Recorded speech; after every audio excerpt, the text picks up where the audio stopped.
No. Y ahora vamos a hablar de un tema también de candente actualidad, y nunca mejor dicho lo de candente: la viticultura frente al calentamiento global. La viticultura, como parte esencial de nuestra cultura y economía, se enfrenta a un desafío crucial, que es el calentamiento global. El aumento de las temperaturas, las sequías y los fenómenos climáticos extremos afectan directamente a los viñedos y, por tanto, a la calidad de las uvas y, por tanto, por ende, al vino. Pues vamos a mantener una charla, que por cierto, viéndolo visto, sería la peor pesadilla de cualquier peluquero, en la que vamos a explorar cómo la viticultura se adapta y se prepara para un futuro más cálido, de la mano de Vicente Sotés Ruiz, catedrático de Viticultura de la Universidad Politécnica de Madrid, y Enrique Garzón, director del Instituto de la Viña y el Vino y profesor titular de la Universidad de León. Muchas gracias por estar aquí con nosotros. Yo, por ir centrando el balón en el terreno de juego, os haría una pregunta muy directa. ¿Cuáles son los impactos específicos del calentamiento global en la viticultura? ¿Empieza tú? Bueno, ¿Tú mismo? Bueno, yo mismo. Bueno, aquí tengo unas notas. Se habla del cambio climático. Primero hay que entender el concepto de cambio climático. El clima, por definición, es el patrón de las condiciones meteorológicas observadas durante un periodo de tiempo prolongado. Normalmente son 30 años y son los datos para determinar el clima en una zona. Hace falta un observatorio climático que tenga una historia. Después, y cada año el clima puede ser distinto. Y eso es lo que se llama la añada. Es el concepto que en viticultura es la añada.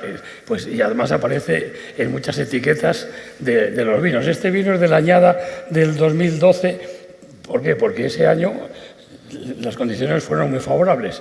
Y entonces, ¿qué es el cambio climático? Pues el cambio climático, se entiende, es la alteración de las condiciones medias que definen el clima, fundamentalmente debido a la acción humana. Ese es el concepto por el que casi siempre se entiende el cambio climático.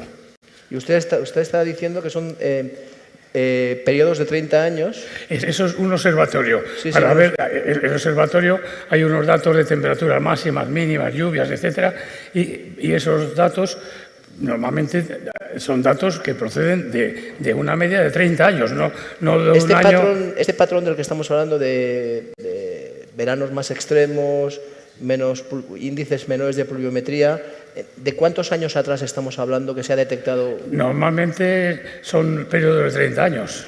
Entonces, ¿qué ocurre? Que el clima es uno de los factores naturales importantes, evidentemente. Los factores en el cultivo del viñedo y en la respuesta del viñedo, es decir, de la uva y el vino, hay los factores naturales, que uno es el clima. Y entonces el clima está determinado fundamentalmente por la temperatura, el régimen de precipitaciones, la radiación solar, el viento, etcétera. Eso es parte del clima. Y después está el suelo.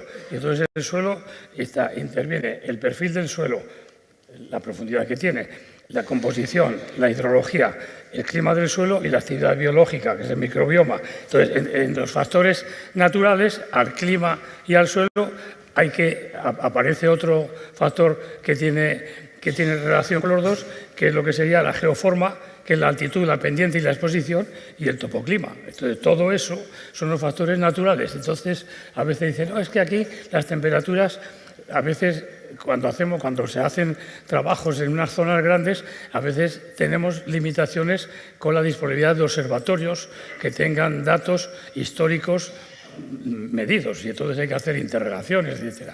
Entonces, con ese medio natural, el viticultor, en función del objetivo que tiene para la producción, del estilo del vino y del mercado, etcétera, y el rendimiento y el tipo de uva, elige una variedad y un portainjerto y unas técnicas de cultivo. Entonces, el conjunto de todos esos son los factores de la producción vitícola. Entonces, el clima incide mucho, como también influyen otros, la variedad, que se comporta distinto en un clima que en otro, y entonces no me quiero entretener más porque si no hablo yo solo. Bueno, esto ya formaría un poco parte, ¿no?, de cuáles son las estrategias de futuro de adaptación de los viñedos a estas nuevas condiciones.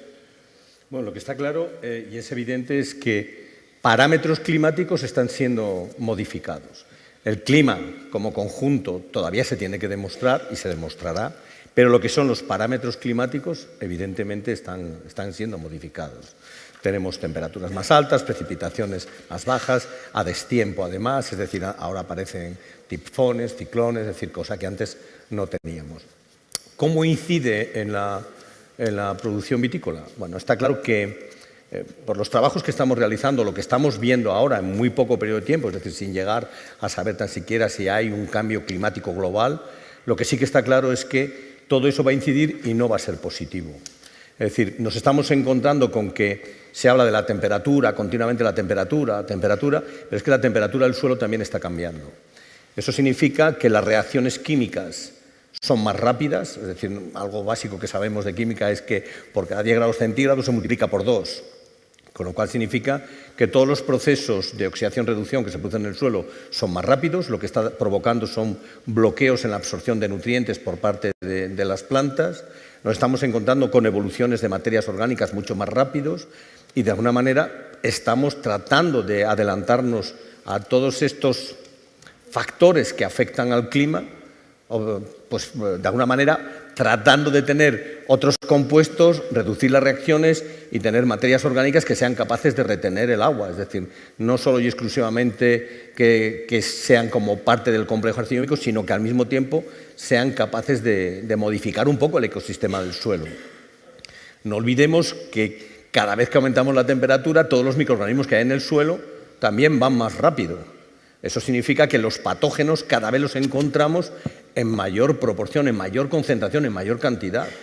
Con lo cual, muchas de las veces cuando planteamos o vemos o decimos eso que esto antes no ocurría, ¿no? Cuando vemos las plantas que se mueren por las enfermedades de madera, automáticamente decir, bueno, es que ahora tenemos más. Es que todos los microorganismos encargados de descomponer las materias orgánicas, muchos de ellos son patógenos. Y si van más rápidos, automáticamente actuarán más deprisa. Es decir, que no es simplemente que la uva madure antes, que el grado alcohólico sea superior, que también. ¿no? Que también. O sea, un poco sí. Todo, al final todo te lleva a lo mismo. Es decir, la planta de vid es una planta muy bien adaptada a las condiciones, a las malas condiciones. Pero ahora estamos viendo cosas que hasta ahora es verdad que tampoco habían ocurrido. Es decir, tener bloqueos tan descomunales porque brota demasiado pronto. Es decir, tenemos brotaciones, lo comentábamos ayer, tenemos brotaciones muy tempranas. Cuando llegan los calores del verano, nos encontramos con que las plantas automáticamente se bloquean. Pero es que paran. Pero paran, que es que resulta que tú tienes que evolucionar las características enológicas, pero las fenológicas no. Cuando coges esas uvas que se están empezando a pacificar, que tú ya piensas que tienen además mucho grado, te encuentras con que no, que la cantidad de azúcar que hay no es proporcional. Perdón. No, lo que le estaba avisando. Es que yo quería hacer una pregunta relacionada justo con lo que acabas de decir del grado. Ahora que la tendencia de consumo en el mundo del vino y la demanda del cliente son vinos de menores graduaciones alcohólicas, nos encontramos con que la uva genera mucho más alcohol del que generaba antes. No solo eso, sino que uvas que no pasaban a lo mejor de los 10,5, 11, me contaba un bodeguero hace un rato que le están dando 15 grados ya. Entonces, esa es una consecuencia a la que la viticultura tiene que hacer frente sí o sí, si no queremos acabar bebiendo vinos que tengan más grado que un destilado. ¿Va a cambiar el sabor del vino tal y como lo conocemos? A ver, eso es algo que yo estoy totalmente convencido. Es decir, nosotros en estos momentos, en los trabajos que vamos realizando en los últimos años, empezamos en Toro hace muchos años, unos cuantos años, y recuerdo que con una bodega donde empezamos a ver de qué manera podíamos disminuir el grado alcohólico. Toro era una DO con una característica que los vinos cada vez tenían mucho grado y estuvimos trabajando de muchas maneras para tratar de reducir eso, ¿no? Estuvimos trabajando con el Consejo Regulador de Ribera de Duero para disminuir los potasios en la planta, que eso se transmite además en lo que serían pHs más elevados, con lo cual muchos más problemas de quiebras y demás. Bueno, al final se hacen cosas, se consiguen cosas. Lo que no entiendo es por qué muchas de las veces, que lo hemos comentado mucho, la investigación que realizamos o los trabajos que realizamos se acaban quedando, es decir, no salen, no se ponen en valor. O sea, son ustedes un poco como el canario en la mina, ¿no? Más o menos. Realmente los bodegueros, los viticultores, son conscientes en una mayoría importante, porque hablamos con algunos bodegueros que sí que nos dicen que son conscientes y que bueno, estamos buscando viñas más altas, o estamos mirando. ¿Realmente el mundo del vino en Castilla y León en su conjunto es consciente de este problema y está empezando a implementar estrategias para hacer frente a estos fenómenos extremos? Muchas de las bodegas sí. De hecho, nosotros trabajamos con bodegas fundamentalmente. Hemos diseñado abonos específicos para suelos de pH básico, para suelos de pH ácido, con características que en un momento determinado permitan precisamente adaptarse a esto que viene. Al mismo tiempo que hacemos o diseñamos ese tipo de abonos, buscamos ver la evolución del microbioma del suelo, ver cómo se adapta, ver si esos patógenos que teóricamente estaban creciendo conseguimos que disminuyan. Conseguimos al mismo tiempo que en muchos de los casos esos abonos tengan un carácter fúngico para disminuir un poco la concentración. Y de alguna manera siempre pensando en que el sistema radicular, que es de donde la planta se nutre, está en el suelo y sigue siendo el gran olvidado. Y el bodeguero sí que está muy por la labor. El viticultor quizá le cuesta más trabajo entender, aunque sabe lo que está ocurriendo, pero sí que adaptarse igual le cuesta un poco más. Y digo yo, aparte de las soluciones, digamos, químicas, ¿cuáles podrían ser las posibles medidas naturales a tomar? No, ninguna de las cosas de las que te he dicho son químicas. Pero tienen que ver con reacciones químicas. No. Tú, de alguna manera, en cualquier viñedo, tú incorporas una materia orgánica. Siempre, bien, me da igual que produce una que sea química. formas de estiércol. Sí, pero eso es inevitable. Es decir, digamos que los nutrientes son absorbidos porque se producen reacciones químicas. Si no, una planta no podría desarrollarse. Necesita de todos esos procesos de oxidación-reducción para poder coger nutrientes y traslocarlos a la valla, a la hoja, a la planta. Si no, no podría vivir, sería imposible. Yo veo un poco desde fuera, como sumiller, veo dos escenarios, ¿no? Un escenario es, bueno, yo tengo este viñedo, ¿qué puedo hacer? ¿Cómo puedo implementar una estrategia holística? Es decir, que abarque el suelo, la planta, las variedades, bueno, son cambios a corto o medio plazo. La otra es, bueno, voy a buscar viñedos para instalarnos en zonas más altas. Pero claro, el problema en realidad es qué hago con los viñedos que ya tengo en una zona como Castilla y León, que es un mar de viñedos. No, pero bueno, al mismo tiempo tú estás pensando solo en determinados parámetros cuando subes en altura. No tienes en cuenta otro tipo de parámetros. Claro, entonces digamos que vas a tener ventajas con respecto a determinados procesos, el proceso de maduración, proceso de cuajado, pero vas a tener otros problemas que inicialmente parece que no los va a haber, pero que igual sí que te los encuentras. Es decir, que es todo el apartado nutricional, es decir, las temperaturas arriba no son lo mismo que abajo, las variaciones térmicas en el suelo no son las mismas arriba que abajo y la composición del suelo, el terroir que llaman, tampoco es idéntico, con lo cual te va a cambiar bastante la estructura. O sea, que va a cambiar el sabor del Alberto, vino. Yo estoy vamos a dejar que intervenga. Sí, tenemos a Vicente.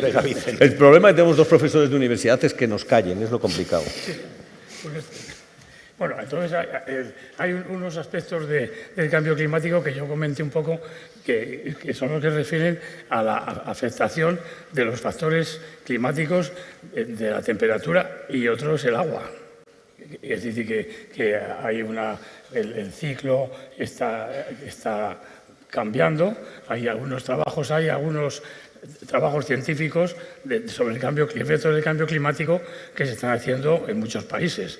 Hay un proyecto francés, el proyecto LACAP, en el cual han participado prácticamente todos los centros de investigación de Francia y entonces ahí hay una serie de conclusiones muy interesantes uno, por ejemplo, es el adelantamiento de la fenología. El adelantamiento de la fenología determina en cierto modo también la época de maduración y de vendimia y hay algunos trabajos también hechos por italianos en los cuales más o menos estos efectos del cambio climático que prácticamente se puede pensar que llevan como 50 años desde el año 80, finales del siglo XIX, bueno, 40 y tantos o 50 años, hay algunos casos en los cuales tienen establecido que se ha adelantado un día la vendimia por cada 2 años. Es decir, que 50 años es un mes. Y entonces se va adelantando como media. Y entonces hay algunas técnicas que tienen en cuenta o que se utilizan en ensayos para técnicas de retraso de la maduración. Y entonces hay ver, por ejemplo, cómo actuar sobre mecanismos de la competencia con podas tardías, poda mínima o no poda, aumento de la carga, riego tardío.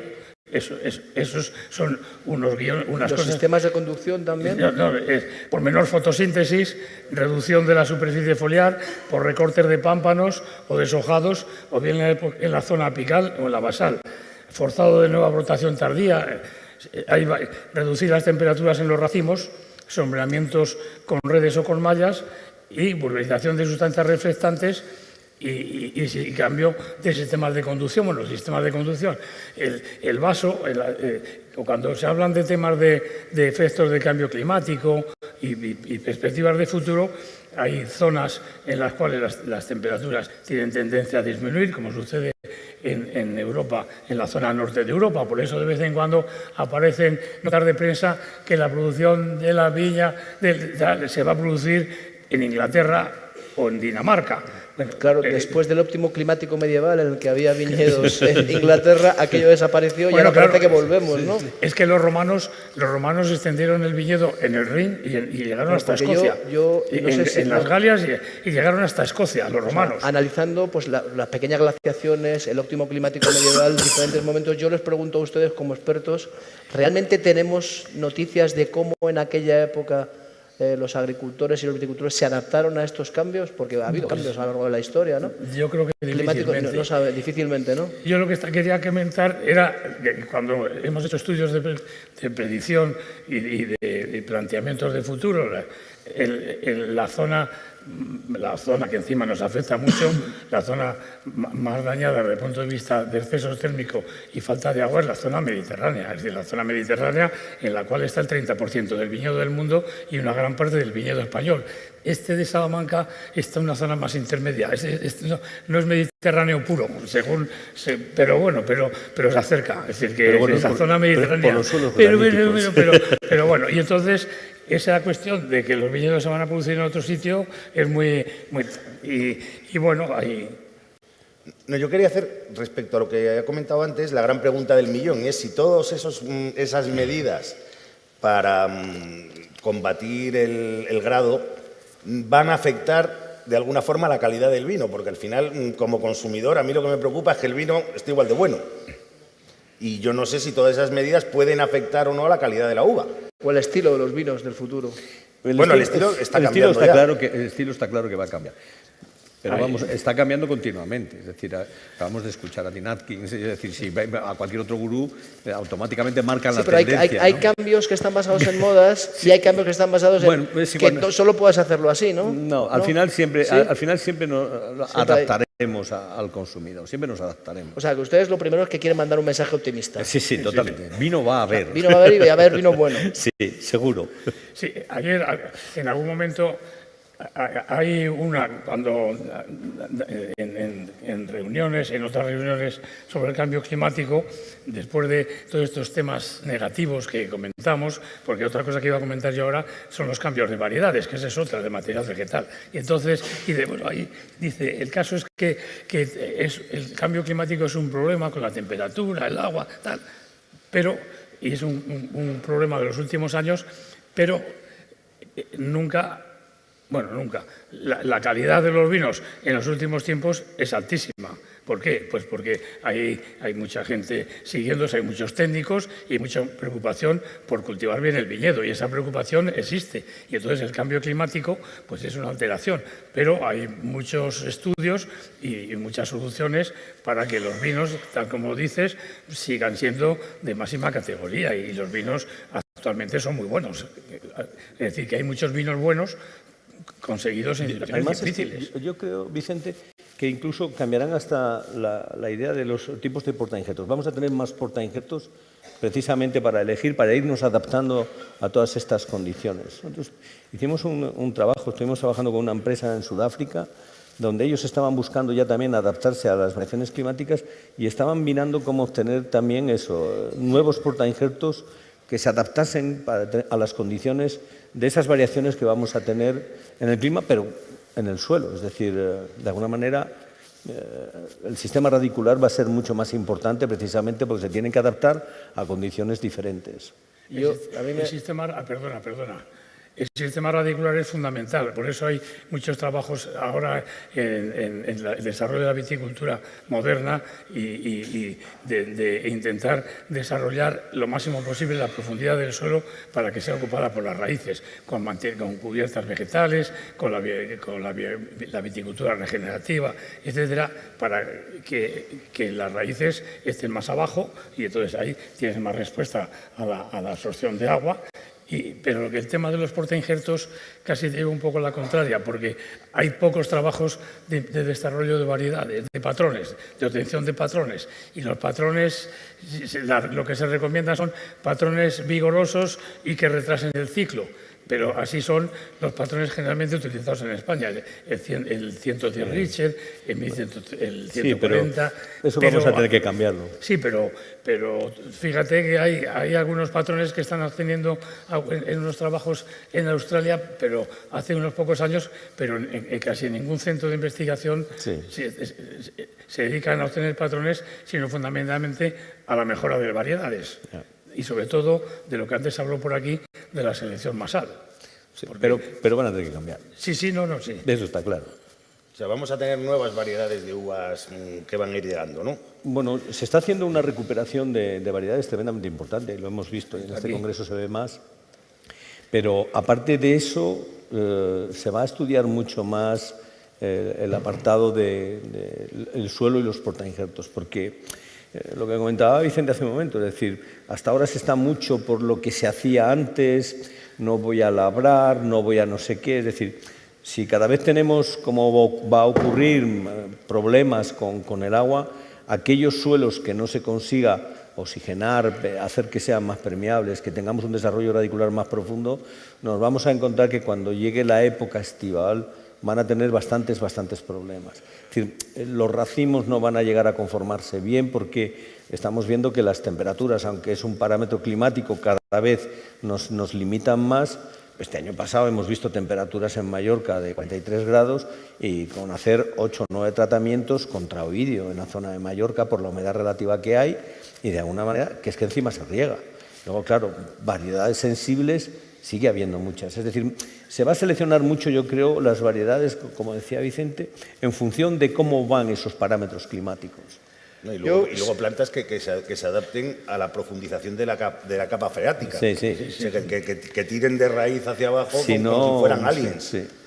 Sin ánimo de ser polémico, pero bueno, hay cada vez más bodegas que trabajan en esta gestión de viñedos a través de la biodinámica. Escuchándoles a ustedes, mi sensación es que un viñedo convencional ahora mismo tiene más estrategias de adaptación al cambio climático que un viñedo que trabaja con métodos biodinámicos o poco intervencionistas. ¿Qué piensan ustedes de esto? Hombre, el biodinámico tiene más limitaciones, tiene más restricciones desde el punto de vista del planteamiento del viticultor. Que por eso les pregunto. Ese es un problema. Luego, ahora quería también, me ha ocurrido antes cuando hablaba Tim Atkins, el tema del clima, porque en una de las zonas con más riesgo de heladas primaverales es la Ribera del Duero. Y recuerdo el otro día tuve una clase y les comentaba en la Ribera del Duero, pues de los problemas de heladas, en la Ribera del Duero, recuerdo que el año 2005 hubo la última helada de mayo, fue el día 16 de mayo, una helada, o sea que lo dejó planchado.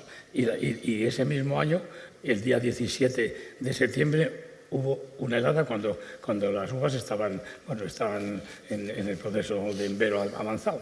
Y entonces, es decir, que el ciclo tuvo que cumplirlo en 4 meses. Entonces, con el cambio climático, sí, hace más calor y tal, pero es complicado porque el ciclo a veces se alarga mucho al final del verano y en el otoño y al inicio del ciclo, y la planta sigue por ahí funcionando, al inicio del ciclo siguiente se mueve rápido y luego aparece una helada. Bueno, yo cuando subas en altura, un poquito de todo lo que están ustedes diciendo desde su conocimiento es que en realidad la estrategia tiene que ser, esta palabra que está tan de moda, una estrategia holística, una estrategia que tenga en cuenta todos los múltiples factores, aceptando que solucionas algunos problemas, surgen oportunidades, pero también surgen nuevos riesgos, ¿no? Pero eso es el campo en sí, claro, la viticultura también, es el campo en general. Sí, es un poco lanzar un dado Es pensando la agricultura, que la agricultura es eso. tienes más probabilidades de ganar, digamos, en la vendimia si implementas estrategias inteligentes y contrastadas que si no haces nada, ¿no? Y sobre todo teniendo, ya ahora sí que es verdad, hasta hace muy poco las bodegas no tenían tanta información de sus parcelas, de las características de sus racimos, de todo lo que ocurría en el campo. Hoy en día tienen muchísima información, cada vez tienen más, y eso les va a permitir además adaptarse también muchísimo mejor, ¿eh? Es fundamental el avance tecnológico, sé que lo que dice Enrique es estar al día y lo que yo comentaba antes, que cada vez avanza más en viticultura y en enología y los vinos son mejores, a pesar de estas complicaciones de todo tipo. A veces ha cambiado el sistema de conducción. Históricamente yo recuerdo las primeras épocas cuando yo venía por la ribera del Duero y entonces gran parte del cultivo era en vaso. Después, como consecuencia de la mecanización y la facilidad de la vendimia, se cambió a espaldera. Claro, el cambio de un vaso a espaldera, bueno, simplificaba el cultivo, pero desde el punto de vista climático, el vaso mantiene las uvas protegidas del sol siempre que tengan un poco de ventilación. Entonces, el cambio ahora... Tampoco quiero decir que se va a volver todo al vaso, pero en los sistemas de conducción en espaldera ahora se están haciendo o se deben hacer un poco más abiertos para que cuelgue la vegetación. Este método que yo recuerdo que lo oí escuchar por primera vez hace más de 20 años del ingeniero australiano Dixon, que hacía todas estas teorías del canopy management en zonas muy cálidas de Australia, la gestión de la masa foliar, con viñas que parecían auténticamente árboles para lo que estábamos acostumbrados a ver aquí, para ser posible que las uvas no se quemaran mediante la creación de un paraguas de hojas enorme, casi parecía un árbol pequeño, ¿no? Sí, los deshojados van a ser selectivos. Ya lo son, pero van a serlo más. O sea, va a ser un factor que va a cobrar mayor importancia. Sí, sobre todo porque incluso en algunas zonas con suelos, antes que hablaban de la zonificación, no haber estado aquí para meter un poco el dedo a Jesús, que me hubiese encantado. Pero todos esos suelos cuarcíticos con esas piedras son verdaderos espejos en muchos de los casos. El porte, si no lo subes, si dejas un porte bajo, da igual que sea en vaso apoyado, te vas a encontrar con que la refracción de la luz automáticamente va a quemar, actúa como lupa, quema directamente a las vallas. Y eso ya se ha visto en Rioja. Es decir, todo eso al mismo tiempo va a cambiar al respecto de la formación y al respecto. Nos quedan 3 minutos, yo les pediría una breve reflexión a cada uno, les queda 1 minuto y medio a cada uno, sobre si yo ahora mismo soy un bodeguero que está aquí sentado, qué es lo que tendría que empezar a trabajar o a investigar de cara a ir proyectando una estrategia de futuro. Tú mismo. No. Luego... Brevemente. Desde luego, por donde yo comenzaría es en el tema de, teniendo en cuenta lo que es la planta, yo creo que empezaría por la exigencia hacia los viveros de plantas cada vez de mayor calidad. Es decir, ya se conocen, nosotros hemos trabajado con viveros diseñando incluso algunos patógenos para luchar contra enfermedades. Se conocen muchas de las características que tienen esos patógenos, dónde están y demás, y creo que hoy en día serían capaces de poder suministrar realmente plantas de gran calidad. Empezaría por ahí. Luego, otra de las cosas que a mí me parece tremendamente importante, que ahora empieza a tener algo más de interés por los propios bodegueros y viticultores, es el conocimiento del suelo. Hace un momento, cuando estaban hablando de la zonificación, yo siempre decía lo mismo.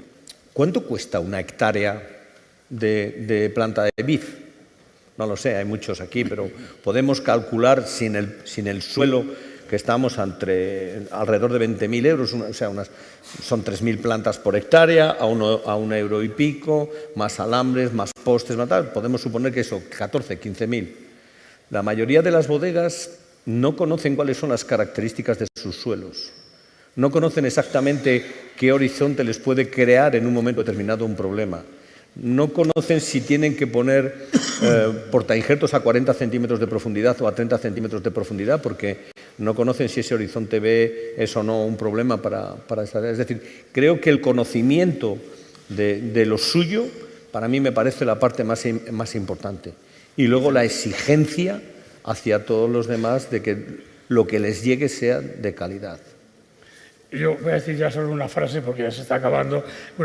Te damos 30 segundos. No, bueno. Haz tu última reflexión. La reflexión final es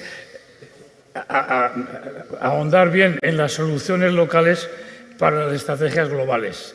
O sea, hay un tema global del cambio climático, pero hay que buscar las soluciones particulares a la parcela, al tipo de vino, a la denominación de origen y al viticultor, al tipo de viticultor. Es decir, es que hay que profundizar y solucionar el problema concreto, que es de lo que se trata.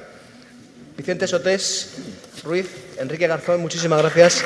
Ha sido un privilegio. Muchísimas gracias. Y seguro que volveremos a hablar de este tema. Bueno. Me quedo yo.